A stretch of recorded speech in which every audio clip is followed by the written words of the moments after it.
Okay, then let's talk about working in silence, the power of working in silence. You know, basically doing everything you're supposed to be doing, everything you want to do, without fucking telling anybody, without telling no one what you're doing. This little adjustment, this little hack, people don't realize will get you to the destination a lot quicker if you just don't tell nobody what you're doing.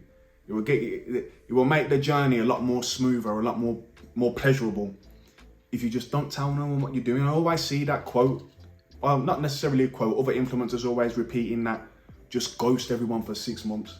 Focus on your goals for 6 months. Don't tell no one what you're doing and then just pop up 6 months later and you'll be surprised at where you are or how closer you are to your goal, or you'll be surprised at how quick you achieved it. Just by Xing out all the other noise, the excess noise, asking for opinions, asking for support. That's a big weakness I see. People need support. They need that validation. They've got an idea. They tell the person closest to them or nearest to them. The person they're telling isn't even thinking in that space. So they give the only advice they've got, which is don't do that, play it safe. And then it knocks you completely off track. Why? Because you just had to tell people. You just needed that support.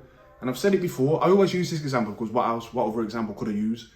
If you were trying to start a YouTube channel, put it this way, everybody who I know in real life found my YouTube channel organically. I didn't tell no one about it. I didn't tell nobody. So by the time everyone found it, I already had like 20,000 subscribers. So nothing negative could be said. It's already working, the ball's already rolling. So if everyone had found it at 10 subscribers, you know, something negative could be said that could knock me off track, or I could get laughed at, or it could be like, yo, what the fuck are you doing? What are you trying to do? That's never gonna work. Even if people would never say that, it's just me telling people prematurely left room for those disappointing comments. So I just didn't tell no one. By the time everyone found it, what could you say negative? It's working. The ball's rolling. You found it organically, which means it must be working. That's it. So sometimes just telling people, even if it's friends and family, there's no benefit. There's literally no benefit. And if you're one of those people that need support, you want support by your friends and you want support by your family, which is natural. Sometimes they're not going to be in a position to give you that support because they can't understand or fathom what you're doing. They'll support it when it starts working. That don't make them bad people. That just makes them, normal. You're the weird one. So whenever you want to try to be an entrepreneur or you want to be like some type of influencer or a musician, you got to think, picture it like this. You, your friends and your family are standing on a cliff and it's safe on that cliff. You're looking to jump off the cliff. You're the crazy one. You can't expect your friends and family to jump off the cliff with you. They're not going to understand.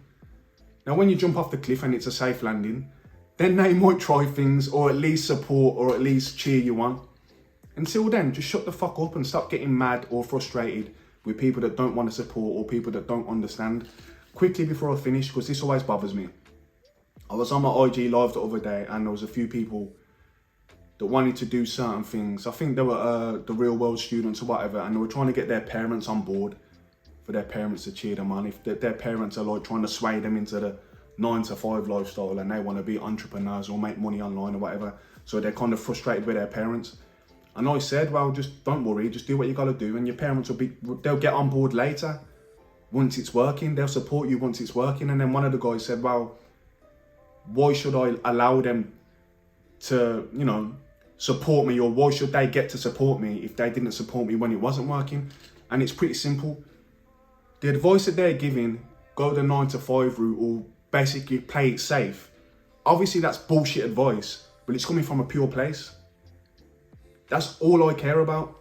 I don't care if the advice is bullshit. If it's coming from a pure place and if you feel like that's what's best for me, even if it's completely wrong, fair enough, let's just respectfully disagree. And you've got to be smart enough to kind of, balance out where you're telling them, no, I'm not going to do what you're telling me to do, but still keep it respectful and just try and explain and just tell them this is the direction you're going in and nothing can change it. Do you know what I mean? Don't get mad at people that are giving you bullshit advice if it comes from a pure place. There's nothing wrong with that. They're supposed to say that. You're the one thinking outside the box. Always remember that you are the weird one. You're the strange one. You're the minority. the advice you're getting is just from the majority of people. If people are with the majority, they can't be wrong. You know what I mean? In their mind, oh, this is what everyone does. All of us, we must be right because this is what everyone's doing. You're the minority. You're trying to do something different. If you feel like the people around you are not going to understand, just don't fucking tell them. Don't ask for an opinion. When it works, they'll support. That's it. Peace.